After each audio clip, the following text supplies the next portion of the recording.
Hello everyone, welcome back to my YouTube channel. So ಇದು ಬಂದು Saturday vlog ಆಗಿರುತ್ತೆ. Saturday ನನಗೆ ಸಂಡೇಗೆ ಆರ್ಡರ್ ಇತ್ತು. ಸೊ ಆ ಕೇಕೆಲ್ಲ ಬೇಕ್ ಮಾಡಿಕೊಂಡು ಲೇಯರಿಂಗ್ ಮಾಡೋಣ ಅಂತ ಎಲ್ಲ ರೆಡಿ ಮಾಡ್ಕೋತಾ ಇದ್ದೀನಿ. ಈ ವ್ಲಾಗ್ ಆ್ಯಕ್ಚುಲಿ ಸ್ಯಾಟರ್ಡೆ ಮಧ್ಯಾಹ್ನದಿಂದ ಮಾಡ್ತಾಯಿದ್ದೀನಿ. ಸೊ ಯೂಶ್ವಲಿ ಅಮ್ಮ ಇದ್ದರು ಅಂತ ಅಂದರೆ ಆಲ್ರೆಡಿ ಹೇಳಿದ್ದೀನಿ ಹಳೆ ವ್ಲಾಗ್ಸಲ್ಲೆಲ್ಲ. ಸೊ ಅವರು ಲೇಯರಿಂಗ್ ಮಾಡೋದ್ರಲ್ಲಿ ಪ್ರತಿಯೊಂದರಲ್ಲೂ ಹೆಲ್ಪ್ ಮಾಡ್ತಾರೆ ನನಗೆ. ಕೇಕಲ್ಲಿ ಈ ಥರದ್ದು ಅಂತ ಏನೂ ಇಲ್ಲ, ಎಲ್ಲನೂ ಬರುತ್ತೆ ಅವ್ರಿಗೆ. ಸೊ ನಂಗೆ ಸಿಕ್ಕಾಪಟ್ಟೆ ಆರ್ಡರ್ಸ್ ಇದ್ದರೆ ಅವರೇ ಜಾಸ್ತಿ ಹೆಲ್ಪ್ ಮಾಡೋದು ನನಗೆ. ಸೊ ಅದನ್ನೇ ಮಾಡ್ತಾ ಇದ್ದಾರೆ ಇಲ್ಲಿ ಲೇಯರಿಂಗು. ಹಾಯ್, ಎಲ್ಲಿಗೆ ಹೋಗಿದ್ವಿ ನಾವು ಅವಾಗಲೇ? షాపింగ్. ఐ ఎక్కడికి పోయింది మీ చెప్పు? అప్పకి ఏడ పోయింది మీ చెప్పు? హాస్పిటల్కి పోయింది మీ కదా? ఏం చెప్పి హాస్పిటల్లో ఇంజక్షన్ వేసిరు కదా అప్పకి? ఆడ నీకా వస్తా ఇంకెక్కడికి పోయింది మీ? లేసి నిలుచుకో, ఒక వీడియోలో కనిపిస్తలే నువ్వు. ఇంకెక్కడికి పోయింది మీ? మనం ఏం తీసుకోండి మీ? అయ్ జ్యూస్ జ్యూస్ తాగుతుంది కదా అమ్మ. మాకు తెస్తామంటే వద్దు అనే కదా మగ్నే. ఇడ్రా ఇడా ಇದು ನಿಲ್ಸ್ಕೋ. ಸೊ ಆಕಾಂಕ್ಷ ಬಂದು ಮಾತಾಡ್ಸ್ಕೊಂಡು ಹೋದ್ಲು. ಲೈಕ್ ನಾವು ಏನೇ ನಾನೊಬ್ಬಳು ಇಲ್ಲ ಅಮ್ಮ ಹಾಲಲ್ಲಿ ಇದ್ವಿ ಅಂತಂದರೆ ಬರೋದಿಲ್ಲ ಅವಳು ಕಿಚನ್ಗೆ.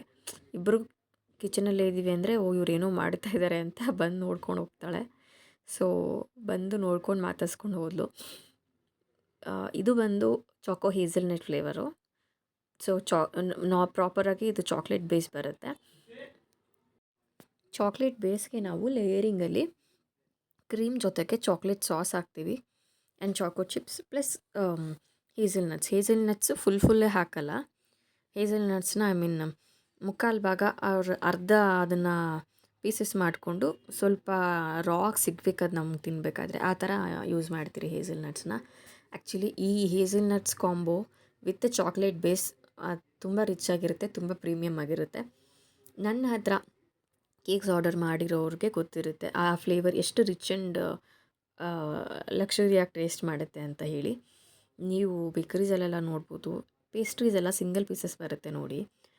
ಅದ್ರಲ್ಲಿ ನೋಡಿ ಬೇಕಿದ್ರೆ ನೀವು ಸೈಡ್ಸಲ್ಲಿ ಕೇಕ್ ಸ್ಪಾಂಜ್ ಎಷ್ಟಿರುತ್ತೆ ಆ್ಯಂಡ್ ಕ್ರೀಮ್ ಎಷ್ಟಿರುತ್ತೆ ಅಂತ. ಕೇಕ್ ಸ್ಪಾಂಜ್ ಅಷ್ಟೇ ಕ್ರೀಮ್ ಕೂಡ ಹಾಕಿರ್ತಾರೆ ಕೆಲವೊಂದು ಕಡೆ ಎಲ್ಲನೂ. ಕೇಕ್ ಕಮ್ಮಿ ಇರುತ್ತೆ ಅದರಲ್ಲಿ, ಕ್ರೀಮೇ ಸಿಕ್ಕಾಪಟ್ಟೆ ಜಾಸ್ತಿ ಹಾಕ್ಬಿಟ್ಟಿರ್ತಾರೆ. ಬಟ್ ನನ್ನ ಕೇಕ್ಸ್ಗೆ usually in between the layers ನೀವೇ ಅಬ್ಸರ್ವ್ ಮಾಡಿ, ಇಲ್ಲಿ 2 ಲೇಯರ್ಸ್ ಮಧ್ಯೆ ಎಷ್ಟು ಕ್ರೀಮ್ ಹಾಕ್ತಿದ್ದೀನಿ ಅಂತ. ಐ ಆಮ್ ಜಸ್ಟ್ ಅಪ್ಲೈ ಮಾಡ್ತಿದ್ದೀನಿ ಅಷ್ಟೇ, ಹಾಕಿ ತುಂಬಿಸ್ತಾ ಇಲ್ಲ ಕ್ರೀಮ್ನ. ಸೊ ನನ್ನ ಕೇಕ್ಸಲ್ಲಿ ಯಾವಾಗಲೂ ಅಷ್ಟೇ ನಾನು ಕ್ರೀಮ್ ಜಾಸ್ತಿ ಯೂಸ್ ಮಾಡಲ್ಲ. ಬಟ್ ಫಿನಿಷಿಂಗ್ ಪಾರ್ಟಿಗೆ ಬಂದಾಗ ಬ್ರೆಡ್ ಕಾಣಿಸ್ದೇ ಇರೋಷ್ಟು ಕ್ರೀಮ್ ನಾವು ಹಾಕಲೇಬೇಕಾಗುತ್ತೆ. ಬಿಕಾಸ್ ನಾವು ಕ್ರೀಮ್ ಕಮ್ಮಿ ಹಾಕಿ ಫಿನಿಷ್ ಮಾಡಿದರೆ ಬ್ರೆಡ್ ಕಾಣಿಸ್ತಾ ಇರುತ್ತೆ. ಆವಾಗ ನಾವು ಏನೇ ಡಿಸೈನ್ ಮಾಡಿದ್ರು, ಏನೇ ಕಸ್ಟಮೈಸೇಷನ್ ಮಾಡಿದ್ರು, ಯಾವ ಥೀಮ್ ಡೆಕೋರ್ ಮಾಡಿದ್ರೂ ಅದು ಆಡೋಕ್ಕೆ ಕಾಣಿಸುತ್ತೆ. ಸೊ ಆ ಬ್ರೆಡ್ ಸ್ಪಾಂಜ್ ಏನಿರುತ್ತೆ ಅದು ಕಾಣಿಸ್ತಿರೋ ಹಂಗೆ ಕವರ್ ಮಾಡಬೇಕಂದಾಗ we have to use some amount of cream to that.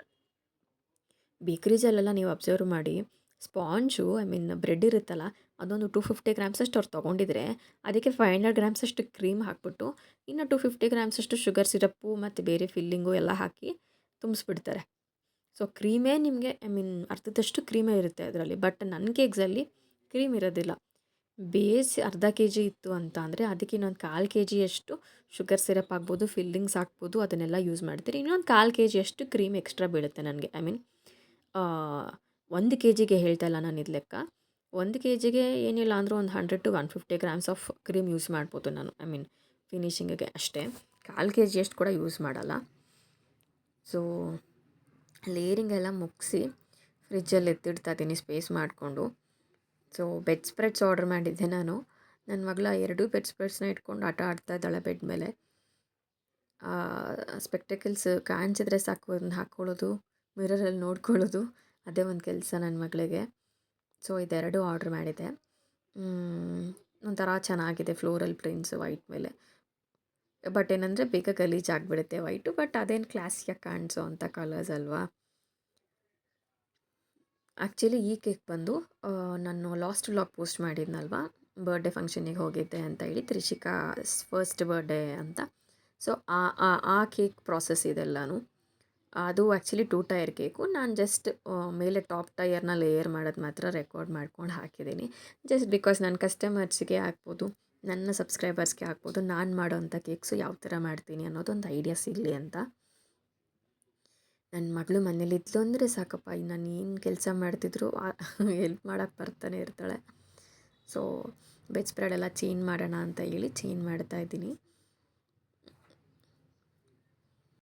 ಮಕ್ಕಳಿಗೆ ಈ ಸ್ಯಾಟರ್ಡೆ ಸಂಡೇ ರಜೆ ಕೊಟ್ಬಿಡ್ತಾರಲ್ವ ಸ್ಕೂಲು, ಮನೇಲಿ ನಿಜವಾಗ್ಲೂ ಐ ಮೀನ್ ಅವ್ರನ್ನ ಮೇಂಟೈನ್ ಮಾಡೋದೇ ಕಷ್ಟ. ಈಗಿನ ಜನ್ರೇಷನ್ ಮಕ್ಕಳೆಲ್ಲನೂ ನೋಡಿ ಸಿಕ್ಕಾಪಟ್ಟೆ ಆ್ಯಕ್ಟಿವ್ ಆಗಿರ್ತಾರೆ, ಸಿಕ್ಕಾಪಟ್ಟೆ ಫಿಸಿಕಲ್ ಆ್ಯಕ್ಟಿವಿಟೀಸಲ್ಲಿರ್ತಾರೆ.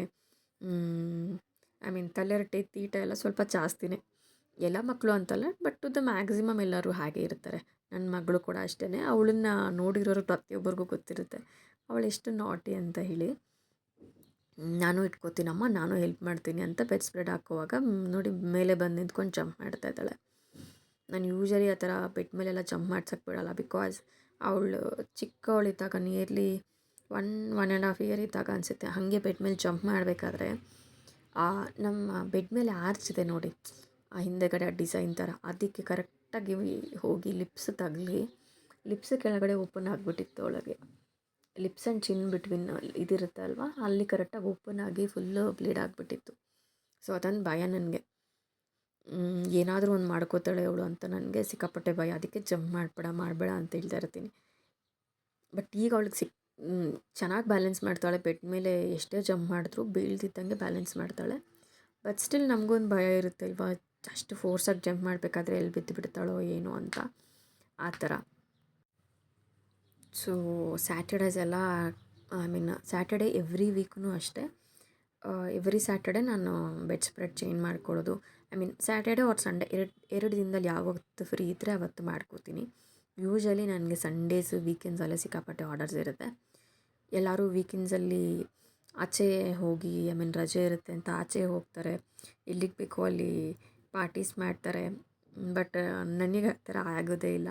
ನಾನು ವೀಕ್ ಡೇಸಲ್ಲಿ ಸ್ವಲ್ಪ ಫ್ರೀ ಇರ್ತೀನಿ, ವೀಕೆಂಡ್ಸಲ್ಲೇ ನಂಗೆ ಸಿಕ್ಕಾಪಟ್ಟೆ ಆರ್ಡರ್ಸ್ ಇರುತ್ತೆ. ಸೊ ಆಗಲೇ ನಂಗೆ ಸ್ವಲ್ಪ ಟೈಟ್ ಶೆಡ್ಯೂಲು.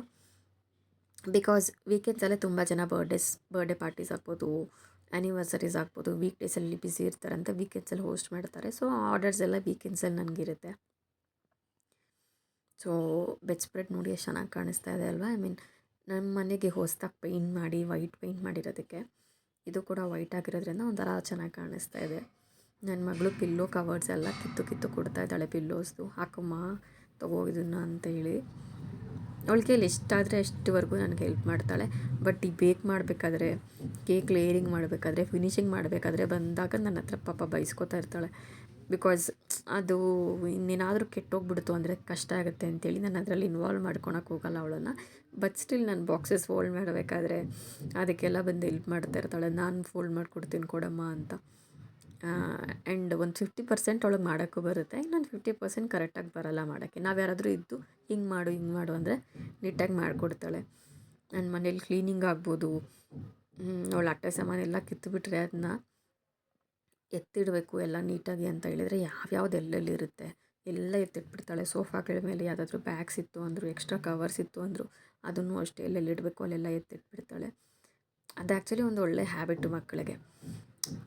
ಕೆಲವ್ರಿಗೆ ಐ ಮೀನ್ ಆ ಥರ ಅವ್ರು ಎಷ್ಟೇ ಮೆಸ್ಸಿ ಮಾಡಿದ್ರು, ಎಷ್ಟೇ ತಲಾಟೆ ಮಾಡಿದ್ರು ಅದನ್ನು ಮತ್ತೆ ಎತ್ತಿಡೋದನ್ನು ಹೇಳ್ಕೊಡೋದೇ ಇಲ್ಲ ಅವರು. ಆ ಥರ ಮಾಡಬಾರ್ದು, ಕಲಿಸ್ಬೇಕು ಅನ್ನೋದು ನನ್ನ ಒಪಿನಿಯನ್ನು. ಸೊ ಸಂಜೆ ಆಕಾಂಕ್ಷನ ಭಗವದ್ಗೀತೆ ಕ್ಲಾಸಿಗೆ ಕಳಿಸಿ ನಾನು ಅಮ್ಮ ಮತ್ತು ನನ್ನ ನೈಬರ್ ಅಂತ ಅಂದರೆ ನನ್ನ ಟ್ಯೂಷನ್ಗೆ ಬರ್ತಾಳೆ ಶ್ರಾವರಿ ಅಂತ. ಸೊ ಅವಳನ್ನು ಕರ್ಕೊಂಡು ಟೆಂಪಲಿಗೆ ಹೋಗಿದ್ವಿ. ಆಕಾಂಕ್ಷ ಭಗವದ್ಗೀತೆ ಕ್ಲಾಸ್ ಹಾರ್ಡ್ಲಿ ಒಂದು 10 ಮಿನಿಟ್ಸ್ ಇರುತ್ತೆ ಅಷ್ಟೇ. ಸೊ ಎವ್ರಿ ಸಿಂಗಲ್ ಡೇ ಅವ್ರು ಒಂದು ಶ್ಲೋಕ ಹೇಳ್ಕೊಡ್ತಾರೆ. ಹಳೇದೆಲ್ಲ ರಿವೈಸ್ ಮಾಡಿಸಿ ಒಂದು ಹೊಸ ಶ್ಲೋಕ ಹೇಳಿಕೊಟ್ಟು ಕಳಿಸ್ತಾರೆ. ಸೊ ಆ ಗ್ಯಾಪಲ್ಲಿ ಟೆಂಪಲ್ ಹೋಗಿ ಬಂದುಬಿಡೋಣ ಅಂತ ಟೆಂಪಲ್ಗೆ ಬಂದಿದ್ದೀವಿ. ಇವತ್ತು ದೇವಸ್ಥಾನದಲ್ಲಿ ಆ್ಯಕ್ಚುಲಿ ಧ್ವಜಸ್ತಂಭ ಏನೋ ಹೊಸ್ದಾಗಿ ನಿಲ್ಲಿಸಿರೋದ್ರಿಂದ ಅದರದ್ದು ಪೂಜೆ ಎಲ್ಲ ಸ್ವಲ್ಪ ಗ್ರ್ಯಾಂಡಾಗಿ ಮಾಡಿದರು. ಅಲಂಕಾರನೂ ಅಷ್ಟೇ ಸಿಕ್ಕಾಪಟ್ಟೆ ಚೆನ್ನಾಗಿ ಮಾಡಿದರು ದೇವರಿಗೆ. ಸೊ ಅಲ್ಲಿಗೆ ಹೋಗಿ ನಮಸ್ಕಾರ ಮಾಡಿಕೊಂಡು ದೇವರಿಗೆ, ನಾವೇನೇ ಹೇಳಿ ದೇವಸ್ಥಾನಕ್ಕೆ ಹೋದಾಗ ನಮ್ಗೆ ಆ ಪೀಸ್ ಆಫ್ ಮೈಂಡ್ ಆಗ್ಬೋದು, ಅದೇ ಒಂಥರ ಮನಸ್ಸು ಶಾಂತವಾಗಿರುತ್ತೆ. ನಮಗೆ ಏನೋ ಒಂಥರ ಪೀಸ್ ಅನಿಸುತ್ತೆ ಮೈಂಡಿಗೆ, ಒಂಥರ ಪಾಸಿಟಿವ್ ವೈಬ್ಸ್ ಬರುತ್ತೆ. ಸೊ ಆವಾಗ ಟೆಂಪಲ್ಗೆ ಅಂತೂ ಹೋಗ್ತಾ ಇರ್ತೀನಿ ನಾನು. ಅದೇನೋ ಒಂಥರ ಎನರ್ಜಿ ಫಿಲ್ ಆದಂಗೆ ಅನಿಸುತ್ತೆ ಅಲ್ಲಿಗೆ ಹೋಗಿ ಬಂದಮೇಲೆ. ಸೊ ಅಲ್ಲಿ ಪ್ರಸಾದ ಹಂಚ್ತಾಯಿದ್ರು. ಸೊ ಪ್ರಸಾದ ತೊಗೊಂಡು ವಾಪಸ್ ಮನೆಗೆ ಬಂದ್ವಿ. ಸೊ ಇದು ಸ್ಯಾಟರ್ಡೇ ಈವ್ನಿಂಗ್ ತನಕದ ವ್ಲಾಗು. ಇದು next day Sunday morning. So ಬೆಳಗ್ಗೆ ಸ್ವಲ್ಪ ಬೇಗ ಎದ್ದು ಕೇಕ್ ಫಿನಿಷ್ ಮಾಡ್ಕೊಬಿಡೋಣ ನನ್ನ ಮಗಳು ಎದ್ದೋಳೋಷ್ಟರಲ್ಲಿ ಅಂತ ಅಂದ್ಕೊಂಡೆ. ಬಟ್ ಕ್ರೀಮ್ ಎಲ್ಲ ವಿಪ್ ಮಾಡ್ಕೊಳ್ಳೋಷ್ಟರಲ್ಲಿ ಅವಳು ಎದ್ದಿದ್ದಾಳೆ. ಅಲ್ಲಿ ಹಿಂದೆ ಕಾಣಿಸ್ತಾ ಇದ್ದಾಳೆ ಅನಿಸುತ್ತೆ ನಿಮಗೆ, ಆ ಓವನ್ ಗ್ಲಾಸ್ ಮೇಲೆ ಹಿಂದೆ ಅಲ್ಲಿ ಚೇರ್ ಒಂದು ಹಾಕ್ಕೊಂಡು ಕುತ್ಕೊಂಡಿದ್ದಾಳೆ ನನ್ನ ಮಗಳು. ನಾನಿಲ್ಲೇ ಕುತ್ಕೊಂಡು ನೋಡ್ತೀನಮ್ಮ ಅಂತ. ಅವಳು ಎದ್ದುಬಿಟ್ರೆ ಅಂತೂ ಒಂದು ಹಾಫ್ ಆನ್ ಅವರ್ ಅಲ್ಲಿ ಮುಗಿಯೋವಂಥ ಕೆಲಸ 1 ಅವರ್ ಆಗಿಬಿಡುತ್ತೆ ನನಗೆ. ಬಿಕಾಸ್ ಅಷ್ಟು ಮಧ್ಯದಲ್ಲಿ ತಲೆ ತಿಂತಾಯಿರ್ತಾಳೆ, ಕ್ವೆಶನ್ಸ್ ಕೇಳ್ತಾ ಇರ್ತಾಳೆ, ನನಗೆ ಅದು ಕೊಡು ತಿನ್ನೋಕ್ಕೆ, ನನಗೆ ಇದು ಕೊಡು ತಿನ್ನೋಕ್ಕೆ ಅಂತ. ಸೊ ಅವಳು ನೋಡ್ಕೊಂಡು ಕೆಲಸ ಮಾಡಬೇಕಾಗತ್ತೆ. ಸೊ ಬೆಳಗ್ಗೆನೇ ನಾನು ಇದು ಮಾಡ್ತಾ ಇರೋದ್ರಿಂದ ಅಮ್ಮನೂ ಪಾಪ ಕಿಚನಲ್ಲಿ ಒಂದು ಸೈಡು ಟಿಫನ್ಗೆ ಏನು ಬೇಕು ಅಂತ ಅದನ್ನು ರೆಡಿ ಮಾಡ್ಕೋತಾಯಿದ್ರು. ಸಂಡೇ ಅವತ್ತು ವಾಂಗಿಬಾತ್ ಮಾಡಿದ್ವಿ ಬೆಳಗ್ಗೆನೇ ನಾವೆಲ್ಲ ನಮ್ಮಮ್ಮ ಮಾಡಿದ್ದಿತ್ತು. ಸೊ ಅದನ್ನೇ ಅವರು ಅಲ್ಲೇ ಪ್ರಿಪೇರ್ ಮಾಡ್ತಾಯಿದ್ರು. ನಾನು ಕ್ರೀಮು ವಿಪ್ ಮಾಡಿಕೊಂಡು ಫಿನಿಷ್ ಮಾಡ್ತಾಯಿದ್ದೀನಿ. ಸೊ ಇದು ಅಷ್ಟೇ ಕಂಪ್ಲೀಟಾಗಿ ತೋರಿಸಿಲ್ಲ ನಾನು. ಸೊ ಜಸ್ಟ್ ಬಾಟಮ್ ಟಯರ್ ಬಂದು 4 kgs ಇದೆ. ಸೊ ಅದನ್ನು ಫಿನಿಷ್ ಮಾಡೋದು ನಿಮಗೆ ಜಸ್ಟ್ ಗ್ಲಿಮ್ಸ್ ತೋರಿಸ್ತಾ ಇದ್ದೀನಿ. ನಾನು ಯೂಶ್ವಲಿ ಮ್ಯಾಜಿಕ್ ಕಲರ್ಸ್ದೇ ಉಪಯೋಗಿಸೋದು ಕ್ರೀಮ್ಸ್ ಎಲ್ಲನೂ. ಮ್ಯಾಜಿಕ್ ಕಲರ್ ಒಂದೇ ಬ್ರ್ಯಾಂಡ್ ಅಲ್ಲ, ಆ ಥರದ್ದು ಸಿಮಿಲರ್ ಬ್ರ್ಯಾಂಡ್ಸ್ ಅದೇ ಪ್ರೈಸ್ಗೆ ಬರೋವಂಥದ್ದು. ಅದೆಲ್ಲ ನಮಗೆ ಚಿಕ್ಕ ಬಾಟಲೇನೆ ನಾನು ನಿಮಗೆ ತೋರಿಸ್ದೆ ಅಲ್ವಾ ಆಗಲೇ. ಅದೇನಿಲ್ಲ ಅಂತ ಅಂದರೂ 200 ಆ ರೇಂಜ್ ಇರುತ್ತೆ. ಕ್ವಾಲಿಟಿ ತುಂಬ ಚೆನ್ನಾಗಿರುತ್ತೆ. ಬೇಕ್ರೀಸಲ್ಲೆಲ್ಲ ನಿಮಗೆ ಯಾವ ಥರದ್ದು ಉಪಯೋಗಿಸ್ತಾರೆ, ಅವರೆಲ್ಲ ಲೀಟ್ರ್ಗಟ್ಟಲೆ ತೊಗೊಂಡಿರ್ತಾರೆ ಬಾಟಲ್ಸು, ಅದನ್ನು ಉಪಯೋಗಿಸ್ತಾರೆ. ಅದೇನು ಎಕ್ಸ್ಪೈರಿ ಡೇಟ್ ಸಹ ನೋಡಲ್ಲ ಅವರು. ಆ ಬಾಟಲ್ಸ್ ಆಗೋಗೋವರೆಗೂ ಅದನ್ನೇ ಯೂಸ್ ಮಾಡ್ತಾರೆ. ಬಟ್ ನಾನು ಆ ಥರದ್ದೆಲ್ಲ ಯೂಸೇ ಮಾಡೋಕ್ಕೆ ಹೋಗಲ್ಲ.